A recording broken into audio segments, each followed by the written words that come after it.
ஜாண்டி எத்தனையோ வளர்த்தல சென்றிருக்கிறேன். இது போல வளர்ந்து பார்த்ததுண்டா? அழகா புத்திருக்குடி.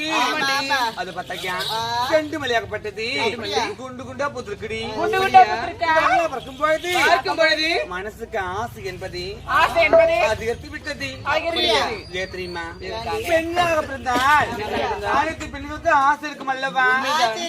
இது மலர்லாம் பிரித்து ஆரமாக தொடுத்து கூந்தலை சுடிக்கொண்டு மன்னர் சபைக்கு நாட்டியமாட செல்ல வேண்டும் அல்லவா?